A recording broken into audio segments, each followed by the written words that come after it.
Welcome to today's Explainer. I'll be putting on my animal behavioral psychologist hat today to guide you through a real masterclass in canine behavior. We're going to look right past that performed happiness, the jumping, the barking, the chaotic excitement you see on the surface, to find true, deeply rooted canine contentment. If you've ever wanted to truly understand the internal emotional world of your dog and literally learn how to read the quietest signals they send you, well, you're in exactly the right place. Okay, let's dive into this. There's this incredibly widespread myth in the dog-owning world that a loud, hyperactive, bouncing dog is a deeply happy dog. We see the frantic barking and the spinning at the door, and we just assume, right? We assume that's pure joy. But clinically speaking, true contentment looks entirely different. It actually stems from a deeply settled, genuinely safe nervous system. So we aren't looking for frantic, high-arousal excitement here. We're looking for a soft looseness. Picture a full-body fluid wiggle that doesn't just happen at the tail, but seems to start right in the middle of their spine and just radiates outward. That fluid wiggle, that's your dog's nervous system speaking its absolute truth, before their brain even has time to process a single thought. Here's the roadmap for our explainer today. We're going to cover the psychology of affection, daily observable signs, building a safe environment, refined observation skills, and finally, daily connection exercises. Section 1. The psychology of affection. The neurochemistry of the human-canine bond. It's absolutely crucial to understand that genuine canine happiness is a profound structural bond built carefully over months and years. For example, say you're sitting on the couch and you notice your dog giving you this constant, quiet check-in glance. They just look up, softly make eye contact, and go right back to what they were doing. Now, a lot of owners misinterpret this as a form of mild anxiety. But clinically, this is a beautiful phenomenon known as social referencing. Your dog is essentially using you as a reliable geographical landmark. They're checking your emotional state to confirm the environment is safe. When they see you're calm and unbothered, they literally use that information to settle their own nervous system. It's like you're their emotional anchor. And this bonding goes right down to a chemical level. When your dog gives you that soft, resting eye contact, where their brow smooths out completely and their jaw gets all loose, they're actually initiating an oxytocin loop. This is the exact same hormonal bonding process found between a human parent and a newborn infant. Crazy, right? Every single time they hold that specific, quiet gaze, they aren't just looking at you, they are chemically deepening their attachment to you. Section 2. Daily observable signs. Decoding the subtle markers of secure attachment.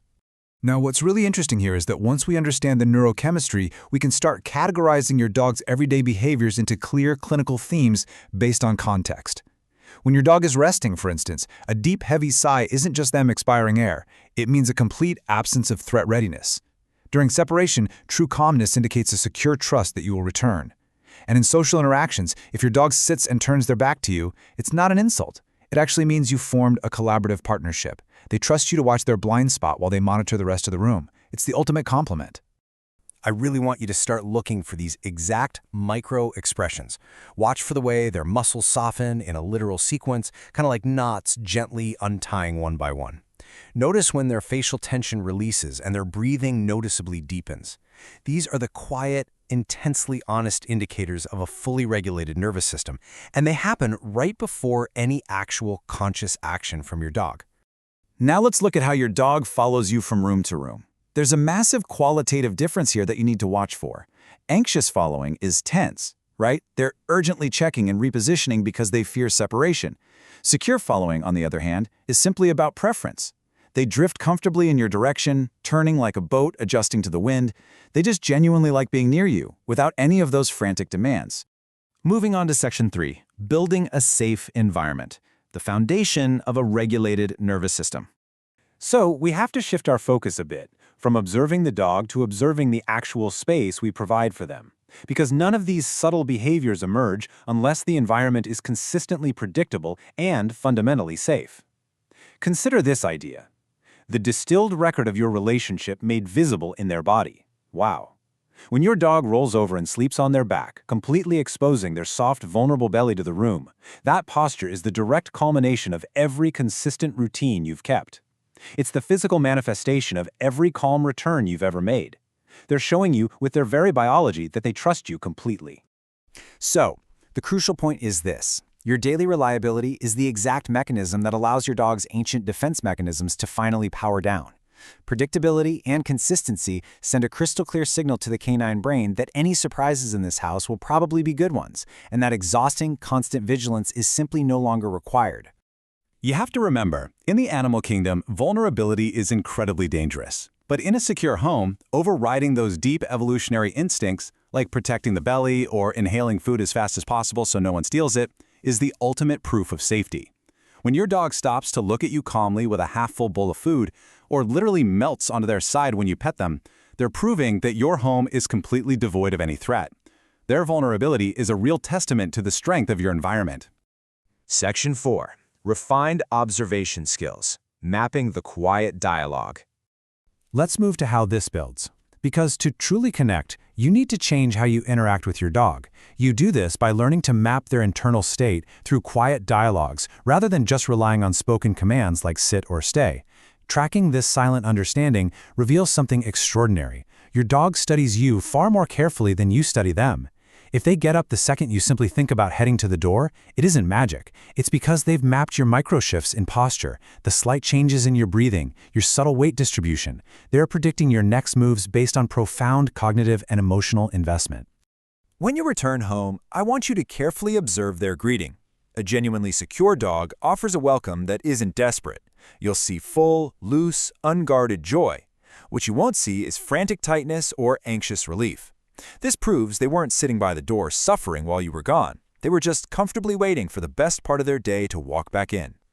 Section 5. Daily connection exercises. Clinical prescriptions for deepening the bond. And this brilliantly illustrates how we can translate everything we've analyzed today into actionable behavioral treatments. These are derived directly from those quiet moments we've talked about, and they will help you deepen your bond. You can intentionally foster this connection by actively mirroring their physiological states. Seriously, try practicing contagious yawning purposefully on a slow morning and watch them resonate with you like a tuning fork. When you play, match their energy with gentle, calibrated movements. And crucially, when you pet them and they decide to walk away, respect that boundary. Letting them leave without pressure chemically deepens their trust, and it proves your bond doesn't require constant contact to exist. We also really need to reframe how we view certain behaviors. If you come home and find your dog resting their head gently on your worn shirt, they aren't misbehaving. You have to see the world through their emotional brain, where your scent literally equals safety. They are just accessing a portable, neurological version of your comfort while you're away. It's an act of deep affection, not destruction. So, I want to leave you with this provocative question to ponder today. Is your dog just living with you, or are you truly their home? Remember, true canine contentment doesn't announce itself loudly. It accumulates quietly in the background of your daily lives. Go observe your dog's quietest behaviors today. Look for that soft looseness we talked about, and you just might find the answer you're looking for.